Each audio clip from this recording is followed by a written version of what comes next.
guys. Sobrang init na. 6:30 na. Grabe yung init. Makapaso na. I'm already almost 10K steps. Woohoo! So, nandyan yung car. Nandyan banda yung car. So, ikot pa tayo one more time. Ikot pa tayo dito. Hanggang sa makaabot tayo ng 10,000 steps. Kasi nasa ano ako ngayon? Nasa 9,600 steps ako ngayon. Wow, ang ganda ng langit. Sa opposite side naman guys. Sa other side naman ng sun. Ito naman yung nakikita natin. Sobrang ganda. O, diba? Yan si Mount Apo. Yan. Hi, Mount Apo.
Hi guys! I'm done eating. So, tapos na ako nag-lunch. Actually, alas 2 na.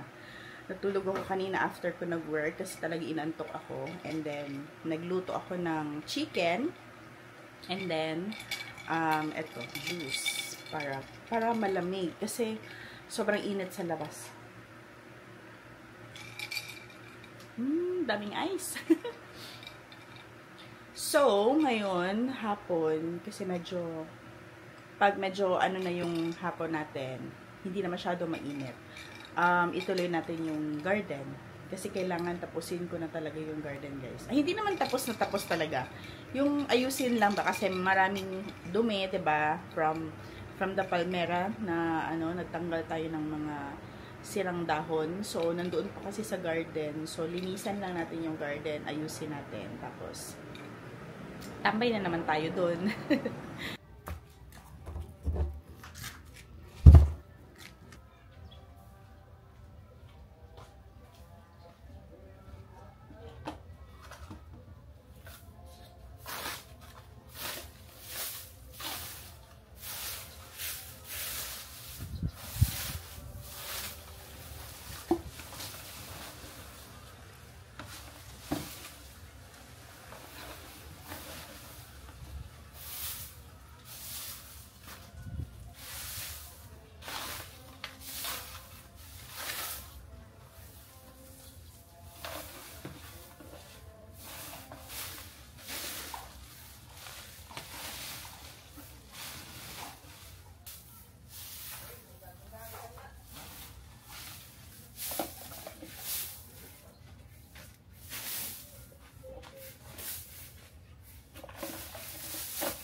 Isahan ni.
Hi guys! So, pupunta ako sa bahay ni Ate Fe. Mag-merienda kami with Pitty Ladies.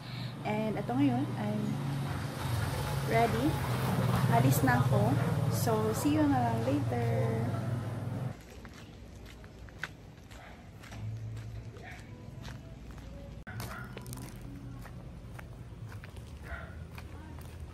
Taas ka ay. Abot na sa ato.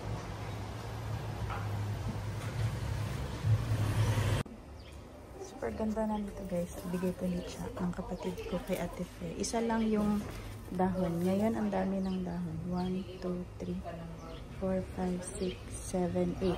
8 na yung dahon. Bigay din ito sa kanya. Ang ganda na tingnan. Tanim ni Ate Fe. Sobrang dami. Meron din kaming ganito pero hindi ko na alagaan. Tingnan ko kung maano ko siya. Maalagaan ko yan. Photos. Sobrang tanda na nito. Tagal na to. Meron din sa labas. Papakita ko sa inyo sa labas. Ayan, mga matatanda na ito. Yan, oh. Ito, ang laki-laki na. Parang naging ano na sila.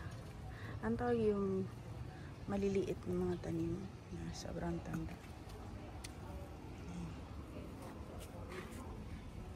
Ganda. Hilot. Laki. Siopaw. Excuse me. Uy, kadaghan man ani. Chichirya. Hindi yung mga kabasuhan. Chichirya. Picnic. Isa pa ni. Ay, wow. Puding. Puding. Daming food. Isa pa na diri. Kani. Uy. Korean. Korean. Korea. Okay, later na ni. Gawas ka ta na eh. Anya, na lang. Dala po siya. Gawas. Chichirya.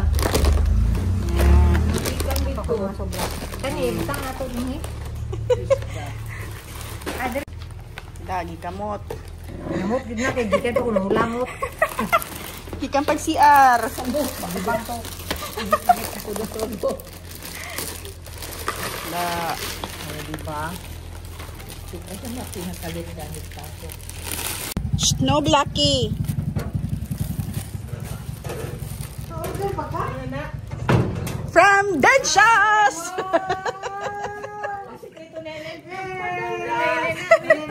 Surprise Ate Helen. Na-surprise sila.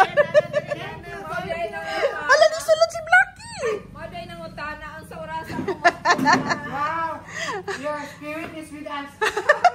Na-shock sila. Sabi nilag ako nag-order Ate Helen. Yay. Ang dami.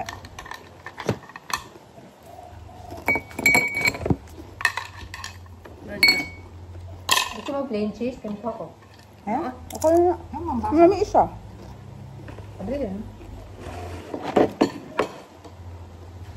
Abli yan. Paano daghan ayon na unya sayang. Ano na Yan, ito, timpla. crispy o Hi guys, I'm home.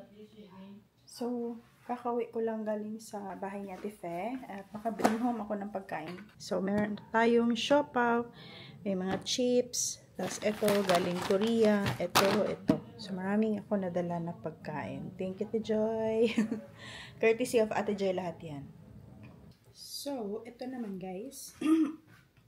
Mga ginawa ko na plaster of Paris. Heart shape. Meron tayong base na maliit, pot na maliit, circle na pot, another, yan. Tanggalin natin siya sa mga molds nila. So, ito yung ginawa ko kanina, guys.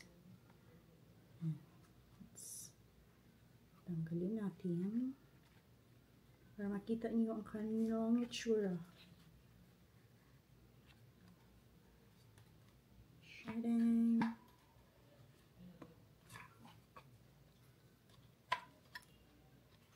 There. Cloud ang shape.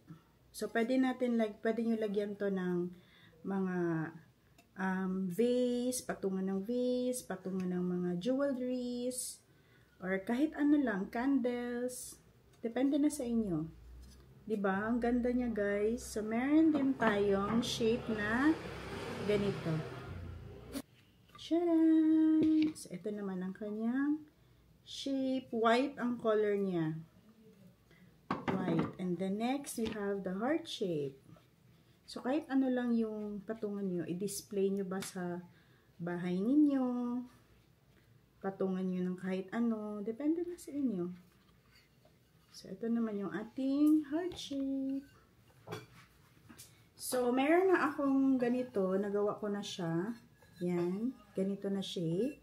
And then, we have the heart shape. And then, ito na shape. I don't know kung anong shape to, basta oblong siya. And then, meron tayong cloud shape. So, 4 ito. Isang set ito, guys. So, yung plano ko, ibenta ko siya, pero fully dry ko talaga siya, and then, lagyan ko siya ng sealer, and then, sanding ko ito dito, yung sandpaper, para smooth. So, pwede na natin ibenta after. So, ito yung aking project na ginawa. Ito pala, kailangan pala natin tanggalin din. Actually, ito, mahirap siya tanggalin. Kasi, matigas yung molds. Itong silicone na mold, sobrang tigas. So, kailangan anuhin talaga siya. Ganyan.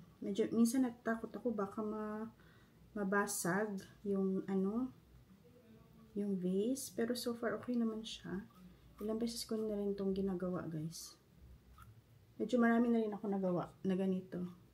Pero yung dalawang ganito ko, dinala ko sa memorial doon sa kanila ni Mama tsaka ni Papa para meron kami mapaglagyan ng kandila. Para hindi ma-off. Kasi no-off yung kandila dahil sa ang tawag nito? Hangin. So, at least kung nandito sa loob, hindi mag-off yung kandila. So, dahan-dahan lang talaga para hindi siya mabasag. So, pure white din ito siya. Hindi ko nilagyan ng color.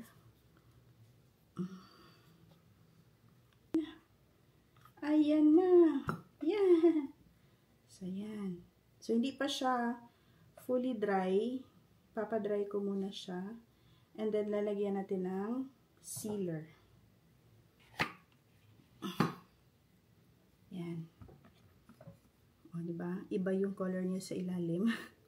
Sa baba, iba yung color. Unlike dito, white lahat. Pwede mo kasi lagyan ng iba-ibang color kung gusto nyo. So, ito, hindi pa siya masyadong puti kasi medyo basa pa siya. Ganito yung itsura niya pag fully dry na siya. Ganito yung color niya. So, pag hindi siya dry, since bago pa lang, iba yung kanyang color. Ewan kung makita nyo. Wait lang ha. Ganito yan natin. Yan. Ewan kung makita nyo ba yung difference niya. I don't know. Hindi nyo makita sa camera yung difference. Basta ito yung ating project, guys. Bebenta ko ito pag medyo madami na siya. Actually, madami na sila. Papakita ko sa inyo. Meron tayong iba-ibang iba-ibang color. So, ito. Yan. So, ito, set ito siya. 1, 2, 3, 4. Isa-set ko na yan kung pwede naman bilihin isa lang, pero mas maganda kasi kung set talaga siya. So, meron din tayo dito, another set. This one. And this one. Itong 4. Ito, iba to. Then, meron din tayong pure cement na ginawa ko. So, gagawa din ako ng ganito na mga design. Ito. Gagawa pa ako ng ganito na design na ito naman yung gamitin ko, cement. Ito naman, ano lang yan, experiment ko. Pwede din ibenta. Ibebenta ko din to. So, meron din tayo ito. Actually, may cover ito siya, guys. Ito yung cover niya. Ganyan siya. Yan. So, lalagyan ko pa sila ng sealer kasi pag lagyan to ng tubig, mag-absorb yung tubig. So, hindi mag-stay dito sa surface. So, mag-absorb siya. That's why kailangan siya ng sealer. So, ito naman yung ating bago. Ganyan. O, diba? Yan. Ako medyo nagkaroon ng lakas ng loob na gumawa ng maraming ganyan. Kasi, may nakita ako sa Shopee, nagbebenta. Iba-iba yung design niya, guys. Sobrang ganda tingnan. Like, ang daming bumili. Tapos, mura lang. So, ako naman, plano ko, off na natin. Plano ko, gagawa ako ng marami. Tapos, ibenta ko siya ng mura lang din. Tapos, within the area lang din. Hindi yung taga-ibang lugar talaga. Kasi mahirap mag-ship. Wala pa kasi akong packaging. Kasi kailangan syempre may packaging kanyan para hindi mabasag kasi fragile siya. So, kailangan yung pagkabalot mo, very sealed talaga siya na hindi na bahala tapon-tapon lang, hindi siya mabasag. So, kailangan niya ng parang yung bubble wrap, tapos may karton pa, ganyan. So, wala pa akong packaging na ganun. So, yung plano ko is within the city, within the area lang muna namin, kung sinong, yun lang muna. Tapos, if makapag-ipon-ipon na ako, bibili na ako ng bubble wrap para pwede naman i-ship sa ibang lugar. So, sa ngayon, within the city lang muna.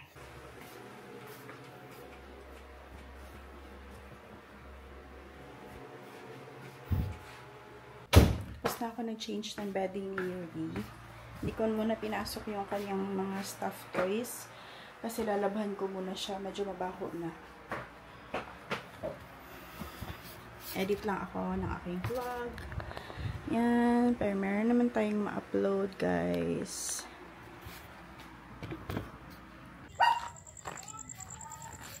Hi, guys. Bis mo na ako.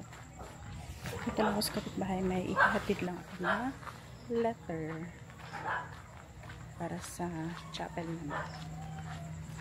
Diyan lang ako sa kapitbahay. Malapit lang.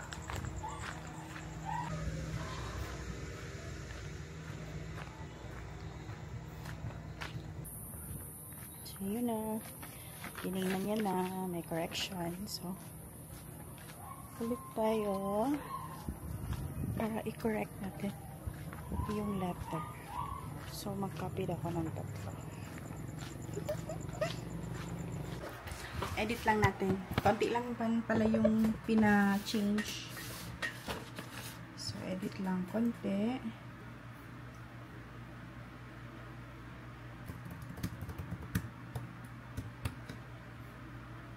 Okay. Titignan natin para crash out ko na ito sa aking daily task.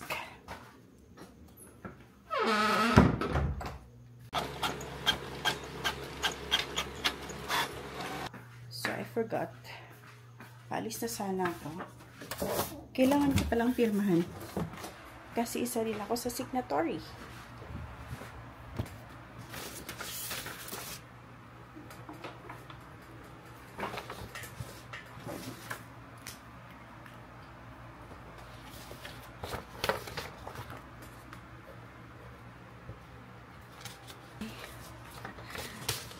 Kasi kung hindi ko siya pirmahan ngayon, Diyos ko po, tapos na ako mag-print. Pina-edit ulit. Wait lang. Ba yan?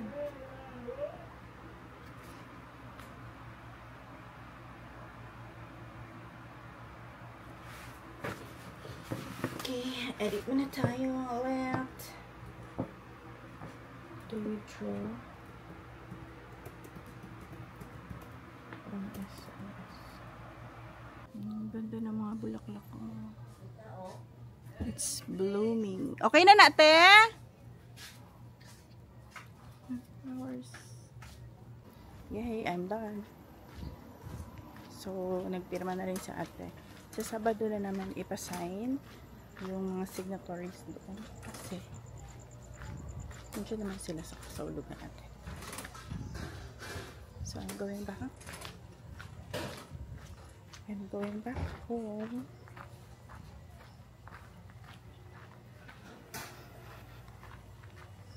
Guys, grabe ang init. Woo, so humid. So, magpunas ako ulit for the third time. Nagpunas na ako kanina morning. Nag-half bath pala. Tapos, naligo ako kanina hapon. Ngayon gusto ko naman mag-half bath ulit. Sobrang init. Grabe. Nakapag-aircon na naman tayo nito. Paano tayo makatipid ng aircon nito? Paano tayo makatipid ng electricity? So, half bath lang ako.